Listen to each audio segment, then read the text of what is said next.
everything. I think the building is just the best building I've ever been in. Jeg kan virkelig ikke finde noget dårligt på den her skole, det kan jeg ikke. I really love the atmosphere here. I wouldn't want to be anywhere else. Det værste... Det ved jeg ikke. Jeg synes ikke rigtigt, der er noget sådan slemt.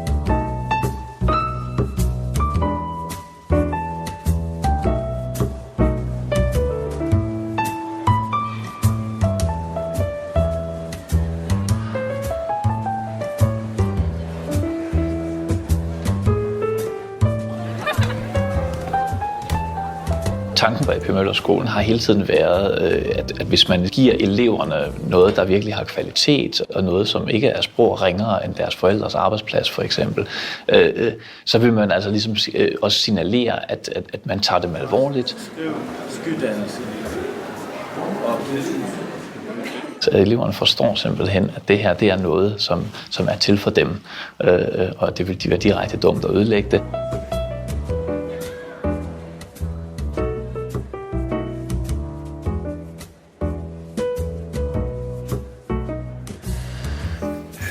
Når vi ser skolebyggeri, så vil vi jo gerne have, at selvfølgelig, at vi tegner det til eleverne. De skal blive så dygtige, som de kan, og de skal trives. Og der har vi set eksempler på, hvordan at ændrede rammer, altså hvordan man oplever, når børnene bliver taget alvorligt, medansvaret og stoltheden over, at man får det her, faktisk er med til at være adfærdsregulerende eller adfærdsændrende.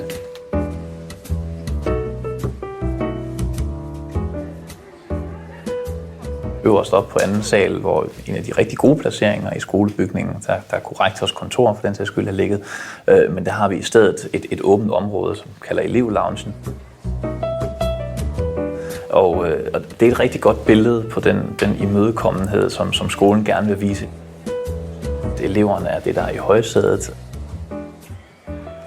Altså det vi konkret ved, kan man sige, det er, at det er jo nogle elever, man har jo fulgt deres faglige præstationer undervejs, også fra nogle af de forskoletrin, som leder frem til for eksempel den her fællesskole på AP Møller-skolen. Og man kan jo så se, at de løfter sig fagligt. Men det er den ene side af det. Den anden side er også, at de simpelthen er gladere for at komme i skole.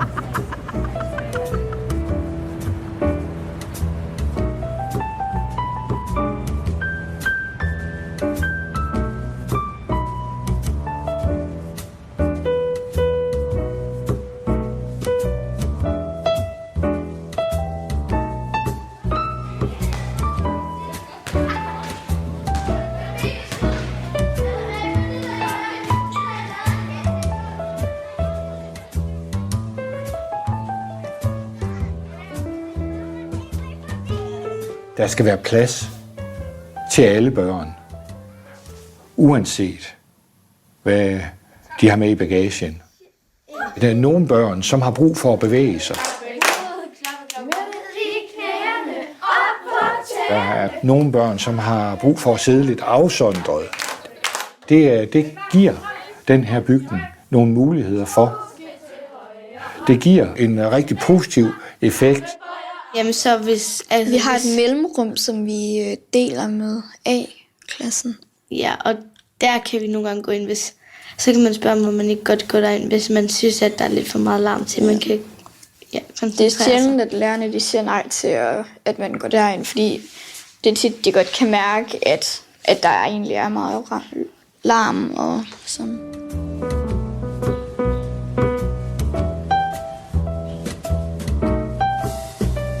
Skolen er bygget op i en stjerne, og stjernen giver jo, hvad skal man sige, i sig selv et centralt punkt, nemlig inde i centret, og derfra, kan man sige, udgår der nogle stråler eller nogle arme, som i det her tilfælde er de enkelte afdelinger på skolen.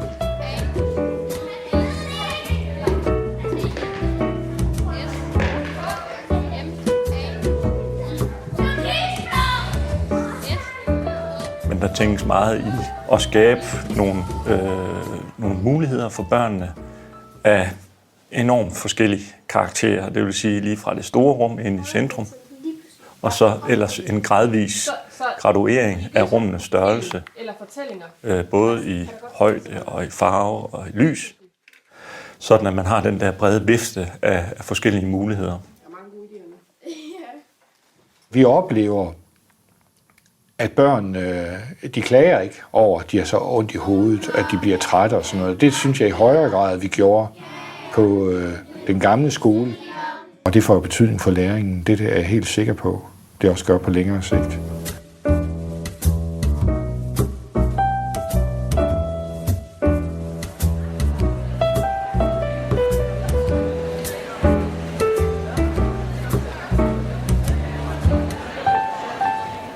Vi ved, at for at der opstår et godt studiemiljø, så er det vigtigt, at der skabes rum for gode relationer imellem de studerende. Det er vigtigt at bruge de ekstra penge på at skabe et sted, de studerende faktisk synes er rigtig dejligt at være, fordi vi ved, at det inspirerer dem til at gøre mere ved deres uddannelse.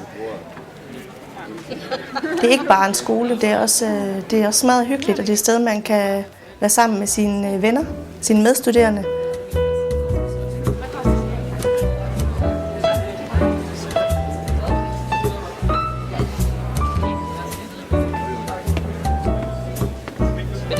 Hele grundtanken er jo, at man kan se hinanden, og man bliver inspireret af hinanden.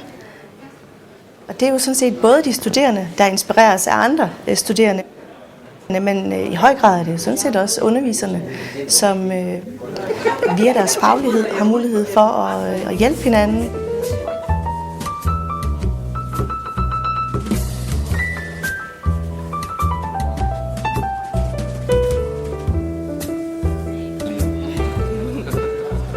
Når vi lykkes med at skabe det gode studiemiljø med plads til gode relationer, så opnår vi også en bedre læring. Der er nogen, der reklamerer for ferien, man ikke vil hjem fra, men det her skulle gerne være skolen, man ikke vil hjem fra.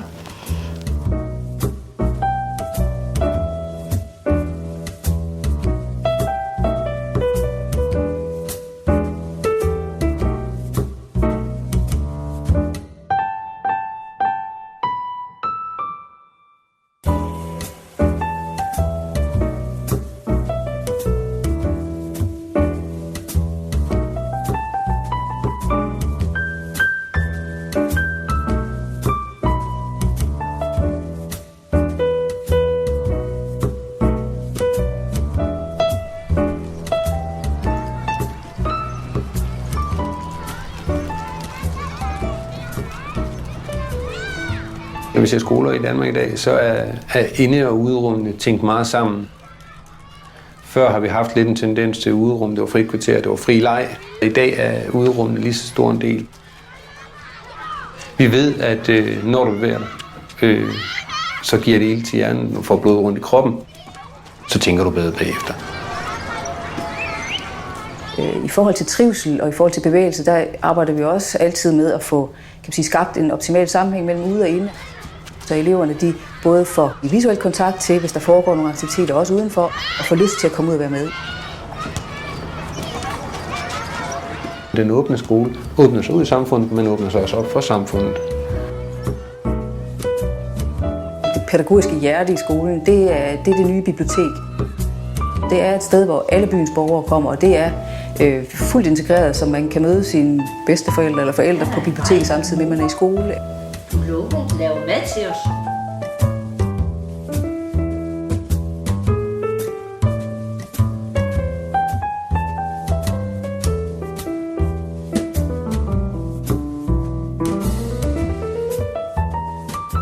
Jamen, huset er jo designet ud fra ideen om en demokratisk tilgang. Og det har meget at gøre med åbenhed tilgængelighed først og fremmest, men at den enkelte skal føle, at når de kommer til skolen, så er de ikke undertrykt, eller på anden måde, at man kommer ind i et elitært sted for eksempel, hvor kun de få kan komme. Just the open arms that the building itself gives you, and with the open format and the oval shape of the building, it's just like bringing everyone together. You want to come here. Yeah.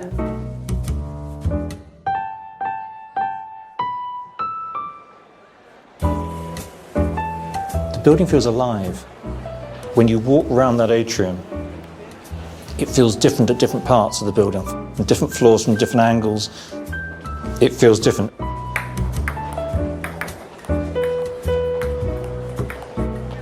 I wouldn't say it's magical, I'd be going too far, but it's an interesting aspect of it that gives the building life and a feel that is well liked. This building's different from other schools because it's much more modern and open. You come in, you get different feels in different classrooms you go into for the different subject areas, and it expands your mind. But then if you say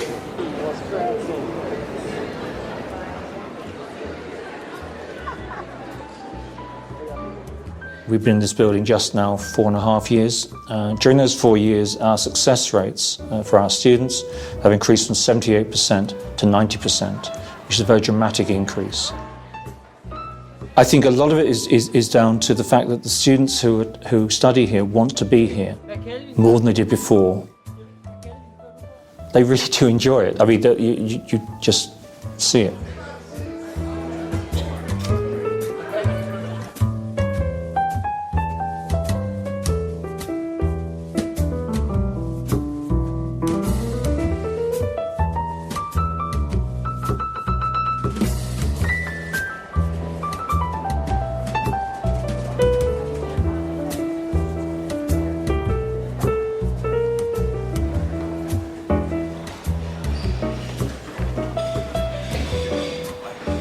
Vi kan se, at vores studieaktivitet den er steget meget voldsomt.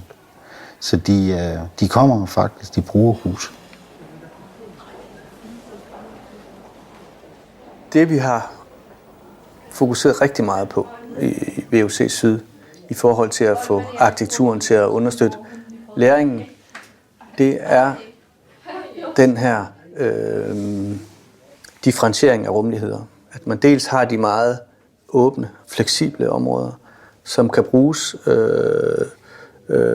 på rigtig mange måder og i forskellige undervisningssituationer. Man har også de her meget mere kodede eller designede rum, hvor det er specifikke undervisningssituationer, som vi har udformet dem til. Så finder jeg ud af, når vi har rumfanget en cirkel.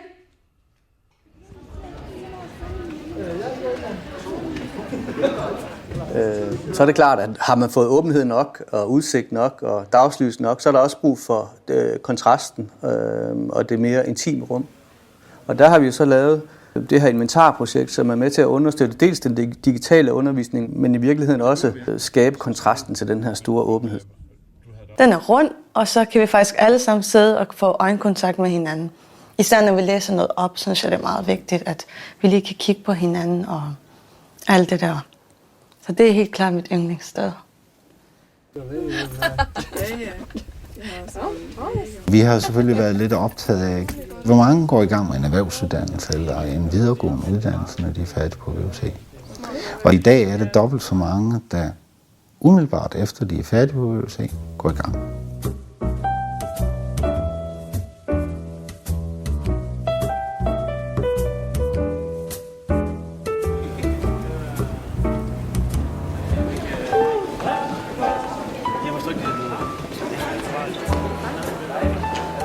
En skole behøver ikke fremstå som noget, der er tørt og rationelt.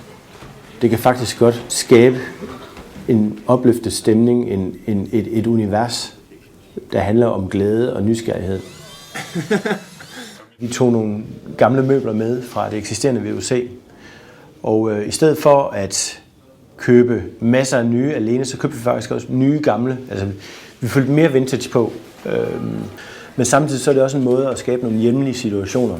Og de hjemlige situationer, de er sådan set med til at understøtte, at man er mere tryg i sine rammer. Det er en altafgørende forudsætning for indlæring.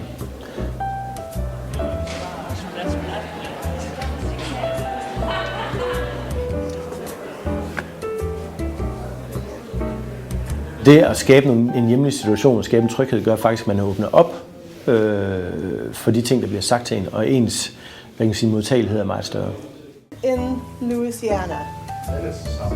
Yeah, kind of dynamic. So this is also. Vi er meget stolte af, at man kan bygge sådan en type byggeri for den økonomi, der har været til rådighed.